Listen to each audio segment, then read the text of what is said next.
Welcome to the American Football Fanatic, and we are back since the Manchester City game, which we're going to go over, and we're also going to talk about the injury for Noni Madueke and Port Vale next for the Gunners. I mean, where do I even begin on the game in Manchester City? I know the hype around the game is, Mikel Arteta pretty much came out with a lineup that wasn't equipped. If you guys saw my last video, if you go back and watch it, I specifically said I'm pretty sure in the first 2 minutes of the video saying he can't play 3 DMs. And lo and behold, Mikel Arteta goes and plays 3 DMs, and he pays for it. Defensively, I wouldn't say we were solid, especially in that first 10 minutes. Man City kind of had a grasp on the game until they scored, and then they kind of sat back, which everyone is surprised about. But I think despite what people think about Pep Guardiola, I think he knows that he adapts in certain ways to the game. He's always trying to make changes. He's not a fool where he thinks he can play the same way like he has with the treble-winning side and the quadruple Manchester City. I mean, he just doesn't have the players to play free-flowing football and just keep attacking like before. But even though he sat back defensively, the lineup that we had no creativity. Why is Eze on the bench? Why is Nwaneri on the bench?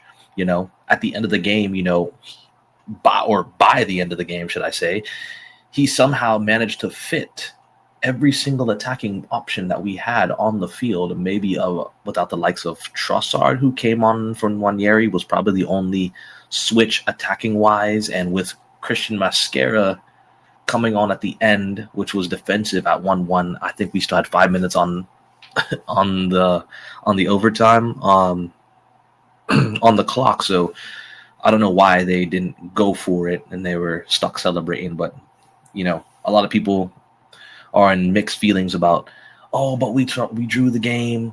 But we were favorites for that game. We really were. We had the firepower to do it. But like I said in the last video, I'm like, he can't play this way. And lo and behold, he plays like that again. I know he brought up in the press conferences like, you people weren't criticizing me about the Bilbao game when we started this one. But it was the substitutions yet again that rectified what should have been from the start. He started off playing a very conservative way of football that he cannot keep playing throughout the season, because we're not going to get any creativity out of it, especially when we have the likes of Eze, Gyökeres, who we're not getting service to, and players like, yes, Madueke is injured now, we'll get into that, but he's another attacking player. Nwaneri, Saka's coming back in the side. And I think I saw something today on Twitter saying that Martin Odegaard's back in training, so I wouldn't doubt, since it's just a shoulder injury or an arm injury or whatever he's got going on over here, I wouldn't doubt if they put him in the squad and play against Port Vale for fitness purposes, right? Because he's been out for a week or two, a week and a half or so. So, everyone kind of expected it. When I was deflated just like everybody else when I saw the lineup, because everybody knew he couldn't play like this. But as soon as Eze comes on, you just see the difference in how the team plays. Everything is forward, right? Everything is, let me try to find this, that, and everywhere. I'm not saying he was great by any means, but he really didn't, he really didn't put a foot wrong in some senses. But, we had to try everything. Mikel Arteta just completely knew he was in the wrong, which is why he made those early substitutions, which he never does. So to signify that he actually made substitutions at halftime, knew that he messed up. And of course, in the press conference, he even said, I wasn't expecting that they were going to sit back like that. And that's still no excuse, because even looking on the grand scheme of things, we still were the favorites. We looked at Man City. They lost to Tottenham, right? Tottenham went to the Etihad, had a go at them, lost 2-0. And on the spin, they lost 2-1 to Brighton, right? Brighton never sat back. Tottenham never sat back and took it, right? They just kind of went there. They did what they had to do, and they got the result. From those results, we should have known that, hey, let's take little bits and pieces of this game. I'm not saying that we should emulate what other teams are doing, but we should already know that if they're going over there and they're getting something from Manchester City, especially all 3 points, we have no excuses with the squad that we have that we can't go over there or they can't come to us, shall I say, and get 3 points. But, we beat them 5-1 last year. And the Man City of old hasn't really been showing itself. Granted, they're still Manchester City, right? They're still a team that in big moments, they have the players that have the mentality that can get them over the line if need be, right? Which is why we harp on Arsenal more than Manchester City and Liverpool, right? Watching them play and them not play well, those 2 teams are running on credit. Arne Slot and Pep Guardiola are running on credit. If you guys don't understand what that means, is that if they have blimps in their season where they're not playing well, it's 100% fine, because we know that they have the mentality to move forward and get the team over the line at some point in time, right? You wouldn't be surprised if Manchester City is here, we're looking at it, maybe they might not be in a title race, maybe they are, depending on how the results go. I wouldn't be surprised if Pep Guardiola puts all the eggs in his basket and decides to go for one of the domestic cups, if not both, right? Because at the end of the day, it's all about getting them over the line. We already know what Liverpool's on. We already know they're going to try to protect the title that they earned last year under Arne Slot, right? Then they're also going to try to go for the Champions League, which they kind of fell short in last season, right? It's all about improvements. But even though they're not playing well, we know at any given time they have to kick on.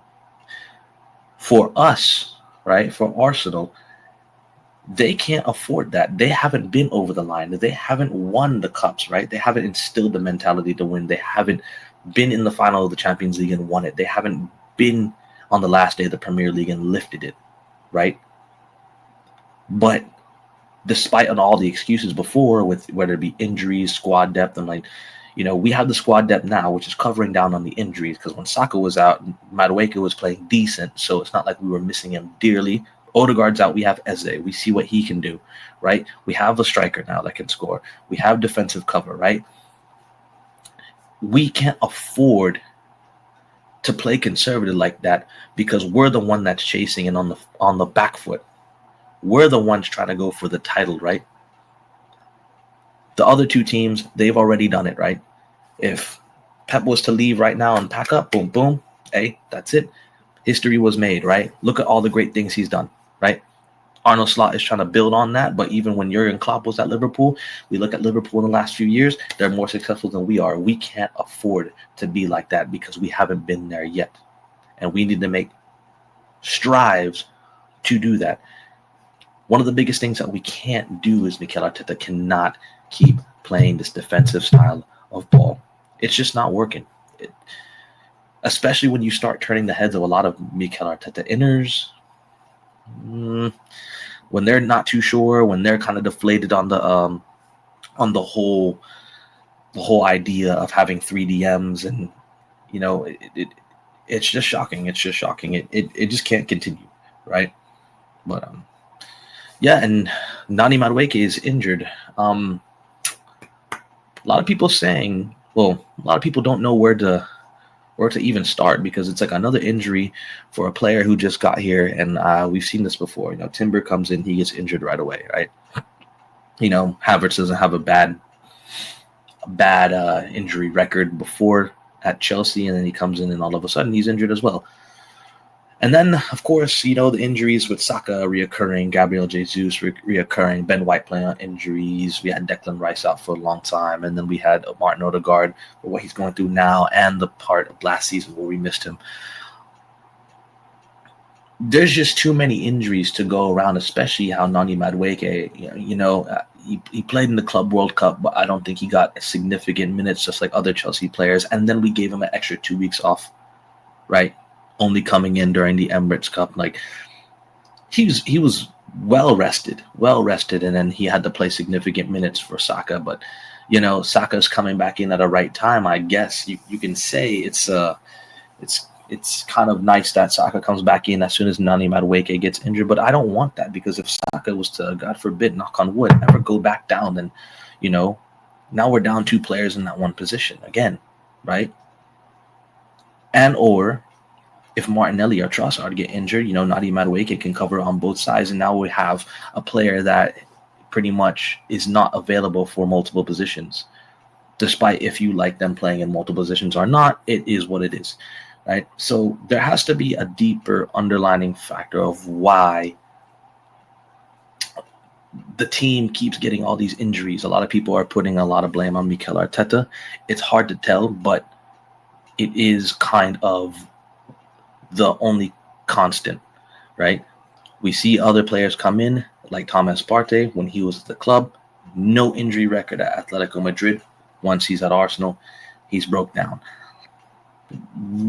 I don't know what's going on. We don't know what's going on behind closed doors. How are they training? How are they recovering?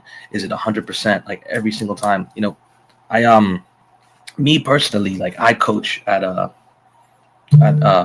different levels. I coach youth, right?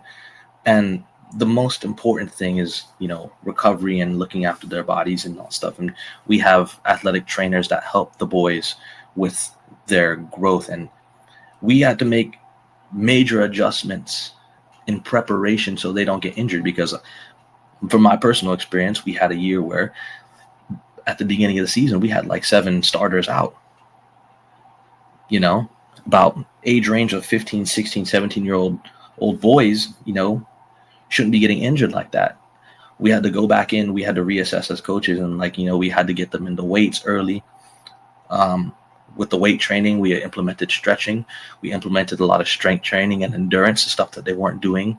And also, even our athletic trainer was even recommending different types of shoes for them, different types of cleats, to where, a lot of them like those Nikes with, that are very lightweight, but it offered them no protection. It didn't offer them any protection. So we offered them you should get Adidas. They have a deeper heel, so you don't get the heel spurs, you don't get the shin splints and all stuff. Just little suggestions like that. And it, throughout time, throughout the next season, they were able to sustain themselves for a prolonged period of time during a season, right, without getting as many injuries, maybe a little bit of niggles here and there, but it wasn't as significant as the year before, which was good. So I guess somebody internally at Arsenal has to go back and reassess what's actually going on, because this is just too many injuries, and there's no way that we can't sustain this for a prolonged period of time. My next biggest thing is I hope that we don't get injuries from big key players like Eze and Gyökeres, especially. Gyökeres doesn't have any history of injuries that I know about, but Eze does. Eze, if you guys watched him throughout Crystal Palace like I have, I think he had the Achilles injury that was absolutely, it was heartbreaking, because I think he just started implementing himself into the England squad maybe right before the Euros, and I think he was getting looked at to go for those Euros. I think that was the Euros that England made the finals.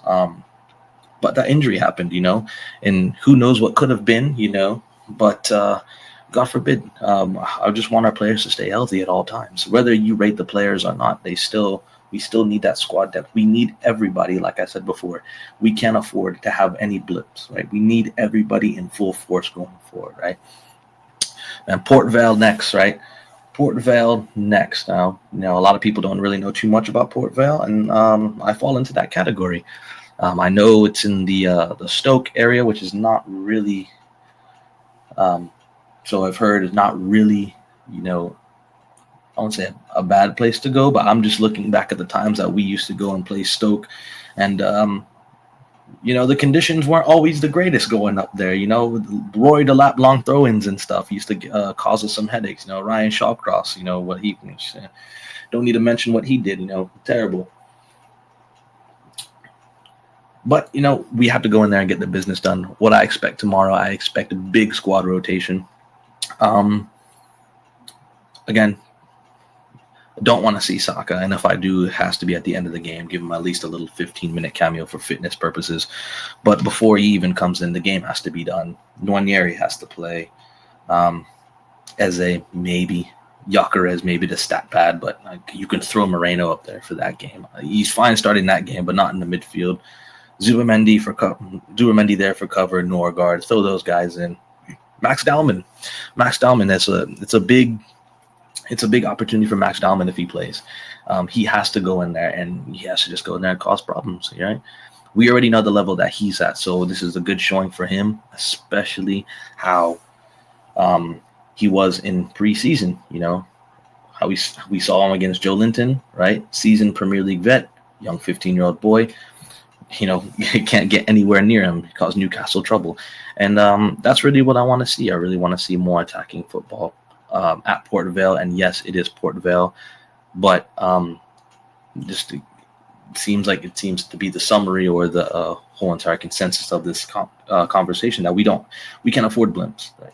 Yes, it's Port Vale, but we have to take it serious. We haven't got over the line. Me personally, I want to win this trophy. I want to win the Carabao Cup, right? It's something that we're not prolific and proficient in winning as a club, but I think it's a good starter with this team, especially with all the new additions, to get a nice win under their belt, get the confidence high. You can get over the line, right? And then we push on to bigger and better things. And it's a nice day out at Wembley. Does it rectify and save Mikel Arteta from all the other scrutiny that he's done? Absolutely not, right? If he wins the League Cup, that's a little bit underwhelming, right? To say the least. Not saying I don't rate the Carabao Cup. It's fine. It's fine. You won a trophy, great. Add it to the cabinet.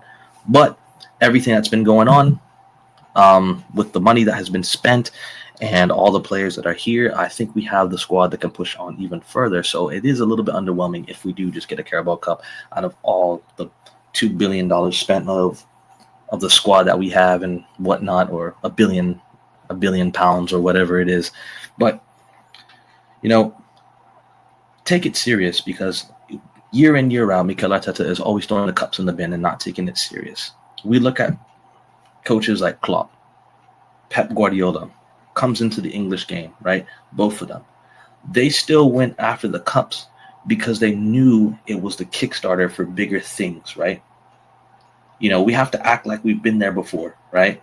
We have to come in there and be like, we know what it's like to get over the line because we pushed in the cup the beginning of the season. We got it over the line. Boom. Now we're out for blood. Let's go for more, right? That should just be the mentality of all the players, right?